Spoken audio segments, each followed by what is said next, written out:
Sejam bem-vindos, bem-vindas, queridos e amados alunos do curso Mater Dei de Teologia Bíblico-Doutrinal. Hoje nós vamos começar em 3 aulas, essa segunda, terceira e quarta aula, sobre doutrina social da Igreja, que é um assunto muito importante para todos nós podermos entender quais são as diretrizes e princípios que vão reger a atuação da Igreja no campo social e das relações de trabalho.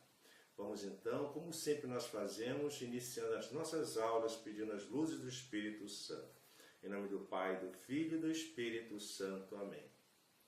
Senhor Deus, fazei que nós, vossos filhos, que buscamos conhecer mais os vossos ensinamentos, cresçamos na nossa fé e no vosso conhecimento, para que possamos adorar-vos e amar-vos como vós mereceis.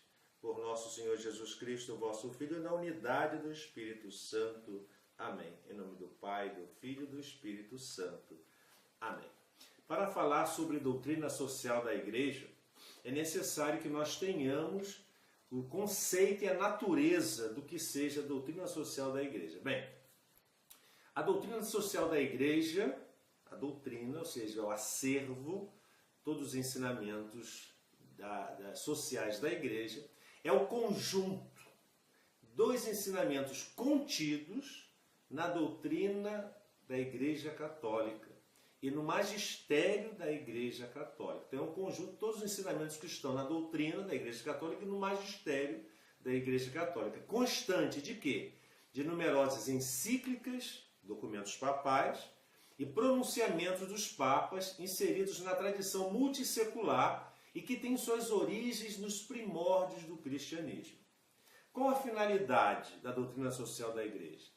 Tem por finalidade fixar princípios, critérios e diretrizes gerais a respeito da organização social e política dos povos e das nações. É um convite à ação. A finalidade da doutrina social da Igreja é levar os homens a corresponderem, com o auxílio também da reflexão racional e das ciências humanas, à sua vocação de construtores responsáveis da sociedade terrena. Ela foi enriquecida, a doutrina social da Igreja, pelos padres da Igreja. Os padres da Igreja enriqueceram essa doutrina social. Vários teólogos e canonistas da Idade Média e pelos pensadores e filósofos católicos também dos tempos modernos. A doutrina social da Igreja se desenvolveu de uma maneira assim muito grande e especial no século XIX, por ocasião do encontro do Evangelho com a sociedade industrial moderna. Suas novas estruturas para a produção de bens de consumo, sua nova concepção de sociedade, do Estado e da autoridade, suas novas formas de trabalho e de propriedade. A doutrina social da Igreja, vejam bem, caros alunos e alunas, considera que a norma fundamental do Estado deve ser o quê? A prossecução da justiça e que a finalidade de uma justa ordem social é garantir a cada um, no respeito ao princípio da subsidiariedade, que eu vou explicar daqui a pouco, a própria parte dos bens comuns. Então isso aí é muito importante para nós. Através das numerosas encíclicas e pronunciamentos dos papas, a doutrina social da Igreja aborda vários temas fundamentais. Quais são? Como a pessoa humana, sua dignidade, seus direitos e suas liberdades, a família, a sua vocação e seus direitos. A inserção sistêmica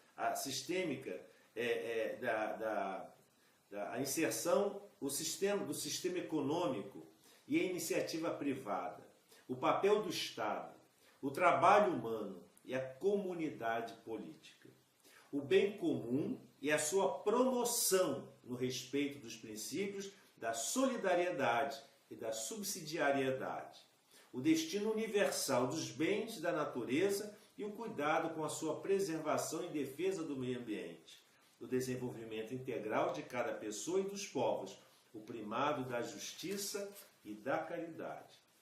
Mas, vejam bem, a existência da doutrina social da Igreja não implica a participação do clero na política, que é expressamente proibida pela Igreja, exceto em situações urgentes.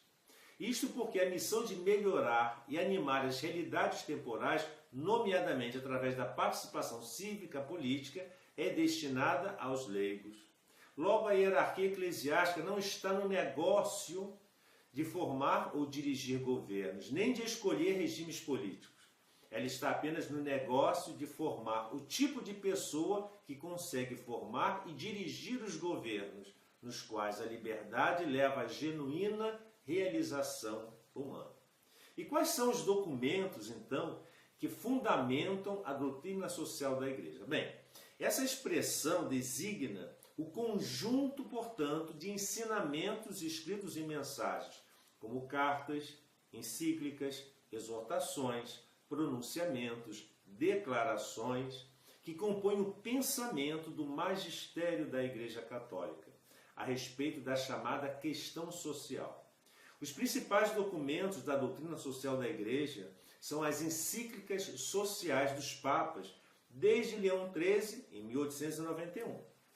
Mas temos também um documento do Concílio Vaticano II e um texto do Sínodo dos Bispos, realizados em Roma em 1971. E a seguir nós vamos agora dizer quais são a lista dos principais documentos da doutrina social da Igreja. Mormente são 7, né? A Rerum Novarum, a condição dos operários, de Leão XIII, em 1891, o 40º ano, ou seja, a restauração e aperfeiçoamento da ordem social de Pio XI, em 1931, a Mater et Magistra, a recente evolução da questão social, de João Paulo e João XXIII, em 1961, a Pax in Terris, a Paz na Terra, de João XXIII também, de 63, a Gaudium et Spes, a Igreja no Mundo de Hoje, do Concílio Vaticano II, em 1965, a Populorum Progresso, também o Desenvolvimento dos Povos, de Paulo VI, em 1967, a 80ª Adveniens, ou seja, Necessidades de um Mundo em Transformação, do Papa Paulo VI, em 71, e a Justiça no Mundo, do Sínodo dos Bispos, em 1971 também. A Evangelii Nuntiandi, o Evangelho no Mundo Contemporâneo, de Paulo VI, de 1975, e a Laborem Exercens do Trabalho Humano, de João Paulo II, em 1981. A Solicitudo Rei Socialis, ou seja, a Solitude Social da Igreja, de João Paulo II, em 1987. A Centésimos Anos, Centenário da Rerum Novarum, de João Paulo II, em 1991. E a Novo Milênio Ineunte, do início do novo milênio, de João Paulo II, no ano 2001. Então, quais são agora os fundamentos, nós vamos passar agora a estudar, os fundamentos ou fontes da doutrina social da Igreja? Bem, nos embates com os desafios sócio-históricos, a doutrina social da Igreja acumula uma série de orientações em que convergem várias fontes distintas, mas em si complementares. É de tais fontes que ela retira a sua seiva, sua essência, sua força e seu vigor. Seus fundamentos mergulham aí as raízes mais profundas. Vamos resumidamente as principais delas. Quais são? Vamos ver as fontes e, digamos assim, os princípios que regem a doutrina social da Igreja. Primeiro, os pobres, como as vítimas de uma história que produz simultaneamente concentração de renda e exclusão social. Dessa solicitude histórica da Igreja para com os caídos à beira da estrada, os excluídos ou condenados da terra, vai consolidar-se, especialmente a partir do Concílio Vaticano II, a opção preferencial pelos pobres. Segundo, a palavra de Deus, Antigo e Novo Testamento, como luz que ilumina a realidade e desnuda as contradições da organização social e política em confronto com o plano da criação. Nesse caso, é evidente que a prática de Jesus ganha particular relevo. Terceiro, nós sabemos que a sabedoria e experiência multissecular do magistério da Igreja, em que se desenvolvem uma série de orientações fundamentais quanto ao seguimento de Jesus Cristo no cumprimento do seu mandamento novo, ou seja, do amor ao próximo. Quarto, a prática cotidiana dos cristãos e das comunidades eclesiais junto aos setores mais marginalizados e empobrecidos da população. Através de ações desse tipo surgem soluções criativas e novas organizações. A produção teológica como uma reflexão a partir da fé que acompanha a praxe dos cristãos. Isso aí é muito importante, né? Da teologia que, além de outras reflexões, ela nos leva a uma atitude sociotransformadora. Sexta, a contribuição da ciência em suas mais variadas disciplinas, como a aproximação aos dados de uma realidade sempre cambiante. É inegável hoje o suporte teórico das ciências sociais e humanas para um conhecimento mais profundo do relacionamento entre as pessoas e as sociedades, como também da história da humanidade. Sétimo, a abertura à riqueza inesgotável de pessoas, culturas e povos distintos. Processo esse que prevalece o ecumenismo e diálogo interreligioso, em que aquilo que nos une é bem mais do que aquilo que nos separa. O pluralismo cultural e religioso faz do planeta um grande mosaico de experiências humanas, o que exige um intercâmbio contínuo e reciprocamente enriquecedor. Oitavo, uma mística ou espiritualidade que, diante das tensões e conflitos sociais, possa ser, ao mesmo tempo, encarnada, libertadora e inculturada. Está em jogo, neste caso, a busca permanente das motivações mais fundas para a existência humana. Como diria Dostoiévski, o segredo da existência humana está não somente em viver, mas sobretudo em saber por que se vive. Veremos mais adiante como tais princípios, longe de parecer como dogmas hermeticamente fechados ou imutáveis, são antes orientações que procuram se renovar de acordo com os desafios constantes do progresso histórico. Agora, quais são as características da doutrina social da Igreja? Ela tem as suas características. Quais são as características? Bem, a encíclica Centésimos Anos de João Paulo II, publicada em 1991, faz um retrospecto da doutrina social da Igreja ao longo de um século da sua existência. No capítulo 6, essa encíclica, segundo o estudo já citado de Camacho, que é um grande estudioso nesse assunto, iremos identificar as características mais marcantes da visão da doutrina social da Igreja. Podemos notar tais características, elas reúnem de todas as fontes assinaladas. Citamos em síntese agora como foi feita essa compreensão de uma forma bem sucinta. Primeiro, a doutrina social da Igreja justifica-se a partir da atenção ao homem real e concreto, entendido como ser social. Segundo, a doutrina social da Igreja é um instrumento de evangelização, com os olhos voltados para o anúncio da salvação, preocupa-se com todos os demais problemas que afetam o homem. Terceiro, a doutrina social da Igreja é uma parte da teologia. Para conhecer o homem de hoje, é preciso conhecer a Deus. Anunciar a salvação enriquece a dignidade do homem. Quarto, a doutrina social da Igreja supõe a colaboração das igrejas locais para aplicá-las às diversas situações. Quinta, a doutrina social da Igreja é, antes de mais nada, fundamento e estímulo para a ação. Hoje, mais do que nunca, tornar-se-á digna de crédito pelo testemunho das obras. Aí é que se encontra o sentido, a opção preferencial pelos mais pobres, ou pelos pobres. Sexto, a doutrina social da Igreja exige a promoção da justiça, não saudando o supérfluo, mas ajudando os povos a entrar no círculo do desenvolvimento, transformando as estruturas, criando órgãos internacionais de controle e orientação. Sétimo, a doutrina social da Igreja tem uma dimensão interdisciplinar e uma dimensão prática e experimental.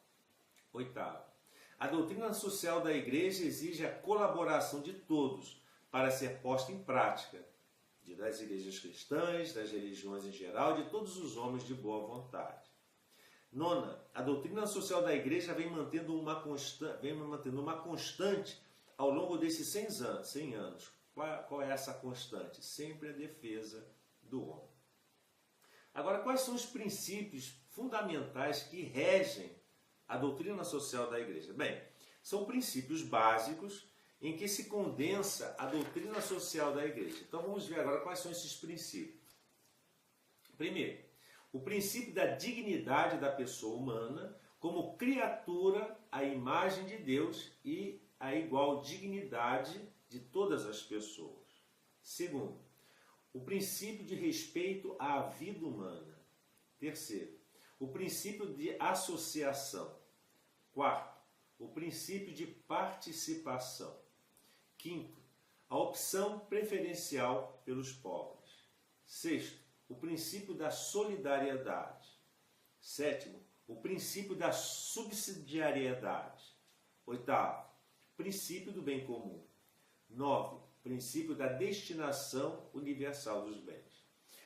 Vejam bem, os princípios da dignidade da pessoa humana e do bem comum, da subsidiariedade e da solidariedade, a doutrina social da igreja os considera de caráter geral e fundamental, permanentes e universais. Esta doutrina indica ainda valores fundamentais que devem presidir a vida social. E quais são esses valores? Bem, a verdade, antes de tudo. O homem tende naturalmente para a verdade. É obrigado a honrá-la e testemunhá-la. É obrigação a aderir à verdade conhecida e a ordenar toda a vida segundo as exigências da verdade. A vida social exige transparência e honestidade. Sem a confiança recíproca, a vida em comunidade torna-se insuportável. O Papa Pio XI publicou a encíclica 40º ano, que ele enfatiza a questão da liberdade. Toda pessoa humana, criada à imagem de Deus, tem o direito natural de ser reconhecida como ser livre e responsável. Todos devem a cada um esta obrigação de respeito. O direito ao exercício da liberdade é uma exigência inseparável da dignidade da pessoa humana, sobretudo em matéria de moral e religiosa. Este direito deve ser reconhecido civilmente e protegido nos limites do bem comum e da ordem pública. O exercício da liberdade não implica o direito de dizer e fazer tudo.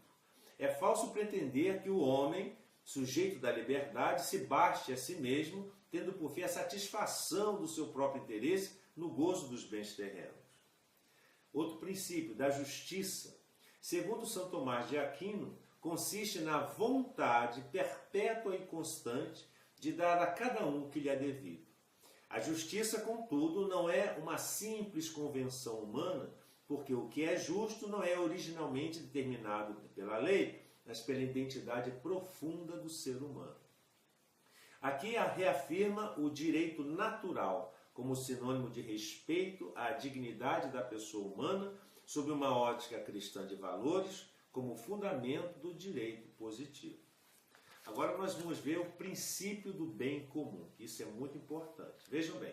Segundo esta doutrina, por bem comum entende-se o quê? O que se entende por bem comum? É o conjunto daquelas condições da vida social que permitem aos grupos e a cada um dos seus membros atingirem de maneira a mais completa e desembaraçadamente a própria perfeição.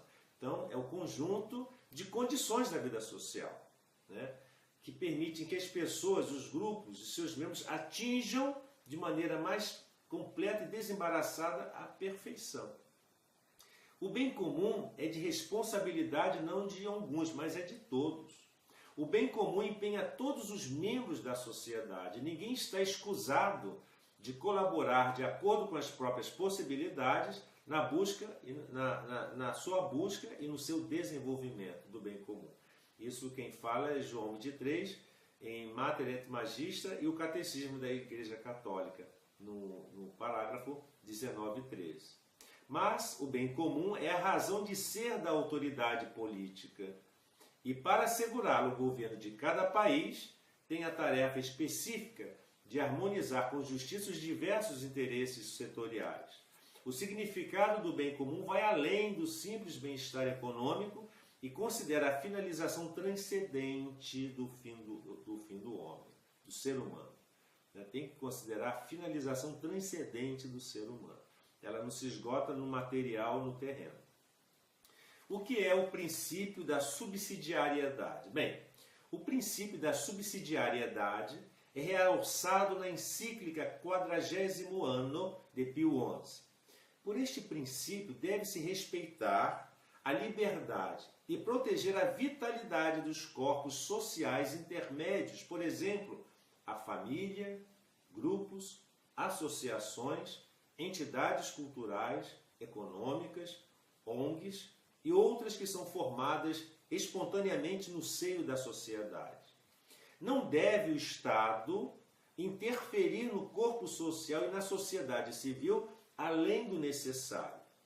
Por outro lado, o Estado deve exercer atividade supletiva quando o corpo social, por si, não consegue ou não tem meios de promover determinada atividade, como também deve o Estado intervir para evitar situações de desequilíbrio e de injustiça social.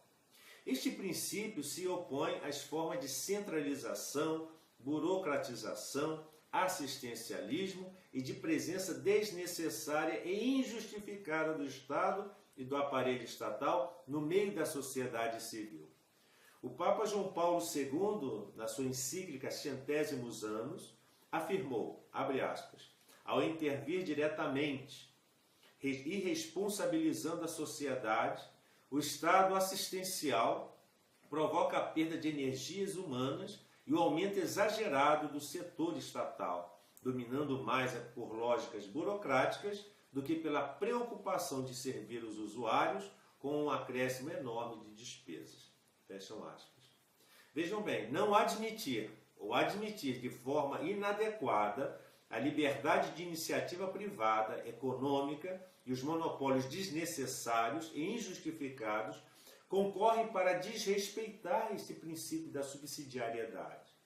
De outro lado, estão de acordo com este princípio o respeito e a promoção efetiva do primado da pessoa humana e da família, a valorização das associações e organizações no nível intermediário existente na sociedade, o respeito a uma organização social e representatividade pluralista, respeito aos direitos humanos e das minorias, descentralização administrativa e o adequado equilíbrio entre o público e o privado, e a correta responsabilização do cidadão como parte integrante ativa da realidade social e política do Estado. Estes são fatores que se colocam na linha de realização deste princípio com vistas ao alcançar o bem comum. E o direito de participação na vida social e política? Bem, a participação é um dever a ser conscientemente exercitado por todos, de modo responsável e em vista do bem comum. Toda democracia deve ser participativa. É fortemente criticado e negativa esse direito por uma organização do Estado de forma totalitária e ditatorial, ainda que este direito venha a ser reconhecido formalmente, na prática negado, como também a elefantíase do Estado e do seu aparato burocrático são criticadas, porque em razão deles pode vir a ser negado ao cidadão a possibilidade de participar da vida social e política do país e também o dia do nascimento dele. E por fim, para concluirmos esta aula, nós vamos falar sobre o princípio da solidariedade. O que é o princípio da solidariedade? Bem, como fruto da globalização crescente da sociedade e de uma crescente interdependência entre homens, crescem as possibilidades de relacionamento entre os homens. Este princípio sintetiza o bem o Papa João Paulo II na encíclica Solicitudo Rei Socialis, no parágrafo 38, que ele diz, abre aspas, A solidariedade, portanto, não é um sentimento de compaixão vaga ou de enternecimento superficial pelos males sofridos por tantas pessoas próximas ou distantes. Pelo contrário, é a determinação firme e perseverante de se empenhar pelo bem comum, ou seja, pelo bem de todos e de cada um, porque todos nós somos verdadeiramente responsáveis por todos. Esta determinação está fundada na firme convicção de que as causas que entravam o desenvolvimento integral são aquelas da avidez do lucro e aquela sede de poder de que se falou. Essas atitudes e essas estruturas do pecado só poderão ser vencidas, pressupondo o auxílio da graça divina com uma atitude diametralmente oposta. A aplicação em prol do bem comum do próximo, com disponibilidade e sentido evangélico para perder-se em benefício do próximo em vez de o explorar e para servi-lo em vez de o oprimir para proveito próprio. Continua João Paulo II. A prática da solidariedade no interior de cada sociedade é válida quando os seus membros se reconhecem uns aos outros como pessoas. Aqueles que contam mais, dispondo de uma parte maior dos bens e dos serviços comuns, onde sentir-se responsáveis pelos mais fracos e estar dispostos a compartilhar com eles o que possuem. Por seu lado, os mais fracos, na mesma linha de solidariedade, não devem adotar uma atitude meramente passiva ou destrutiva do tecido social, mas, embora defendendo seus direitos legítimos, fazer o que lhes compete para o bem de todos. Os grupos intermediários, por sua vez, não deveriam insistir egoisticamente nos seus próprios interesses, mas respeitar os interesses dos outros. E para concluir, este princípio de João Paulo II, segundo essa doutrina, leva em conta não só a igualdade fundamental entre todos os homens, mas ver o homem como imagem viva de Deus, resgatada na paixão de Cristo. Deve ser amado, ainda que seja o inimigo. Então, aqui nós concluímos essa primeira parte do estudo de doutrina social da Igreja. Na próxima aula, nós vamos falar sobre a família, o trabalho humano, sobre as formas de trabalho, a questão da iniciativa privada e outros aspectos próprios aventados pela doutrina social da Igreja. Que o Senhor nos abençoe, guarde-nos de todo mal e nos conduza à vida eterna.